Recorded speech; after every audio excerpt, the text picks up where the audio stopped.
Assalamualaikum warahmatullahi wabarakatuh. Selamat pagi, pagi. Tetap semangat ya anak-anak yang hebat yang ada di rumah. Apa kabar kalian hari ini? Alhamdulillah luar biasa. Sebelum pembelajaran jarak jauh dimulai, marilah kita bersama-sama berdoa ya. Berdoa dimulai. Bismillahirrahmanirrahim.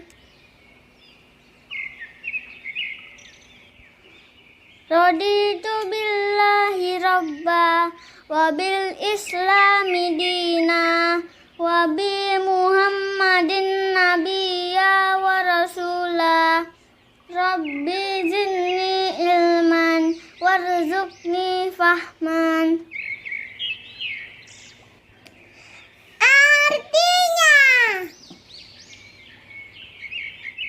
kami ridho Allah sebagai Tuhanku, Islam sebagai agamaku, dan Nabi Muhammad sebagai Nabi dan Rasul. Ya Allah, tambahkanlah kepadaku ilmu dan berikanlah aku pengertian yang baik. Amin. Mudah-mudahan kita semua mendapatkan ilmu yang bermanfaat dan barokah. Kecil-kecil si ikan teri, sangat banyak di dalam kali. Niatkan belajar sepenuh hati, semoga Allah memberkati. Oke, semangat belajar untuk hari ini ya. Anak-anakku semua, masih ingatkah dengan peristiwa perjuangan bangsa Indonesia mempertahankan kemerdekaan? Ada 3 hal yang perlu kita ingat tentang perjuangan mempertahankan kemerdekaan bangsa Indonesia.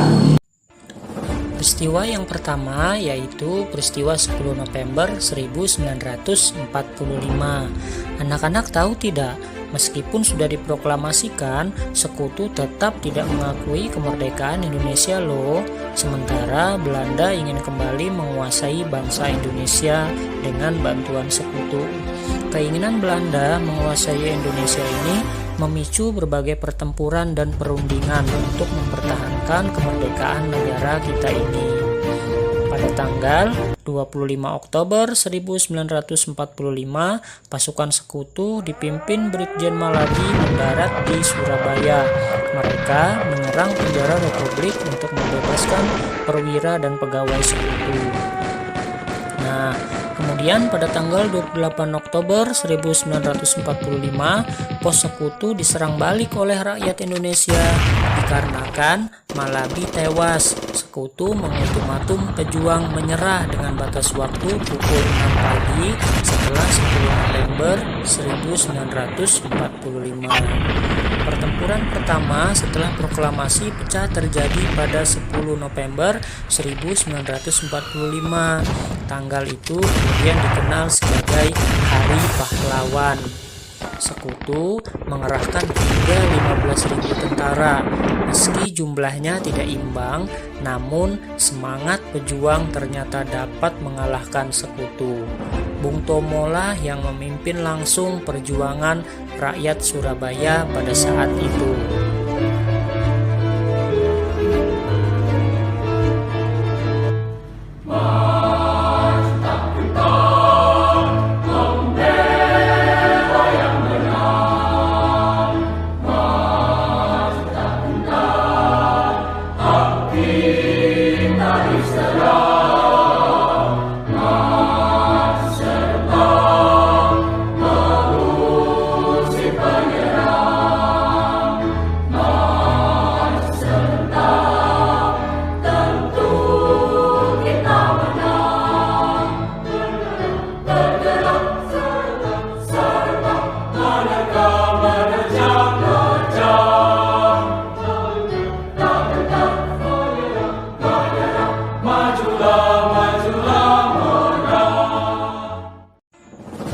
Peristiwa yang kedua yaitu pertempuran di daerah. Tidak hanya di Surabaya, sekutu juga merambah ke daerah lainnya juga loh, seperti Bandung, Ambarawa, hingga Medan. Pada bulan Oktober 1945, sekutu memasuki kota Bandung dan mengeluarkan ultimatum agar pejuang dan rakyat meninggalkan Bandung. Setelah ultimatum pertama tidak dihiraukan, sekutu kembali mengeluarkan ultimatum kedua pada tanggal 23 Maret 1946. Pemerintah Republik Indonesia meminta pejuang dan rakyat mematuhi ultimatum sekutu.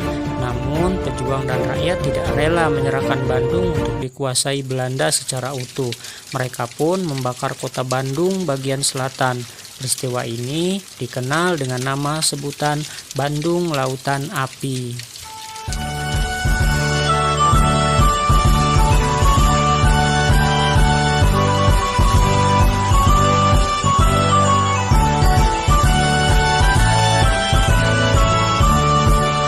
Halo, halo Bandung, ibu kota periangan. Halo, halo Bandung, kota kenang-kenangan. Sudah lama beta tidak berjumpa dengan kau. Sekarang telah menjadi lautan api, mari bung rebut kembali. Pertempuran juga terjadi di Ambarawa pada tanggal 21 November 1945. Diawali dengan tindakan sekutu yang sewenang-wenang mengakibatkan bentrokan senjata hingga menjadi pertempuran besar. Kolonel Sudirman turun tangan langsung pada penyerangan 12 Desember 1945. Setelah 4 hari bertempur, sekutu dapat diusir dari Ambarawa. Sekutu datang ke Medan pada tanggal 9 Oktober 1945 dipimpin oleh Westerling. Para pemuda Sumatera Utara segera membentuk Tentara Keamanan Rakyat atau TKR. Dan pada tanggal 13 Oktober 1945 pertempuran Tentara Keamanan Rakyat dengan sekutu pecah dan dikenal dengan nama Pertempuran Medan Area. Inilah awal perjuangan bersenjata rakyat Medan. Hal yang harus kita ingat selanjutnya adalah agresi dan perjanjian. Pidato Ratu Wilhelmina yang menyatakan bahwa Indonesia akan menjadi negara persemakmuran Commonwealth membuat Belanda kembali ingin menguasai Indonesia. Tanggal 21 Juli 1947, Belanda serentak menyerang daerah-daerah Indonesia. Penyerangan Belanda ini dikenal sebagai agresi militer Belanda I. Pejuang Indonesia tidak dapat melawan kekuatan pasukan dan persenjataan Belanda. Akhirnya, TNI menggunakan taktik gerilya untuk melawan Belanda. Australia dan India mengecam agresi militer Belanda, sehingga wakil mereka di PBB mendesak masalah Indonesia dibahas di Dewan Keamanan.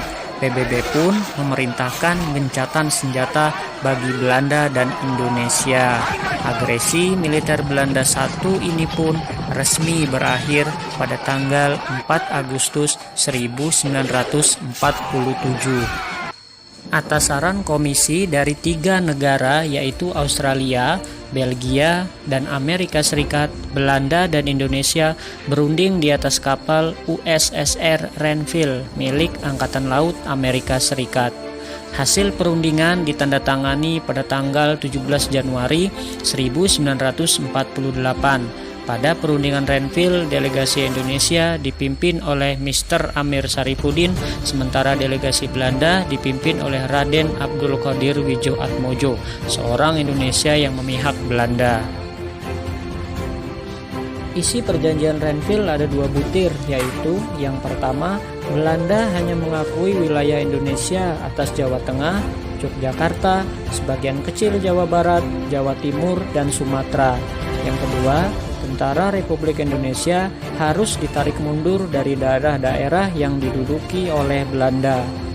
Belanda terus menekan Indonesia. Perundingan tetap dilakukan, tetapi Belanda selalu menjadi pihak yang diuntungkan. Lalu, pada tanggal 18 Desember 1948, Belanda menyatakan tidak terikat lagi dengan Perjanjian Renville. Kemudian, pada tanggal 19 Desember 1948, pukul 6 pagi, agresi militer Belanda II mulai dilakukan. Presiden dan Wakil Presiden Muhammad Hatta ditangkap dan ditawan Belanda. Presiden Soekarno dibuang ke Perapat, yaitu di Sumatera Utara. Sementara Wakil Presiden Muhammad Hatta dibuang ke Pulau Bangka. Setelah menawan Presiden dan Wakil Presiden Republik Indonesia, Belanda mengumumkan kepada dunia bahwa Republik Indonesia sudah tidak ada. Hal ini membuat TNI dan rakyat marah, sehingga pada tanggal 1 Maret 1949 dilancarkan serangan umum 1 Maret. TNI dan rakyat berhasil menduduki Yogyakarta selama 6 jam. Nah, itulah tadi beberapa hal yang perlu kita ingat tentang proses kemerdekaan, mempertahankan kemerdekaan perjuangan Indonesia. Nah, tugasnya adalah kalian memasangkan peristiwa-peristiwa yang terjadi sesuai dengan tanggal, bulan, dan tahun kejadiannya. Anak-anak hebat yang ada di rumah, bagaimana perasaan kalian hari ini setelah mempelajari perjuangan bangsa Indonesia untuk mempertahankan kemerdekaan? Menyenangkan bukan? Nah, coba kita ingat apa sih yang sudah kita pelajari hari ini.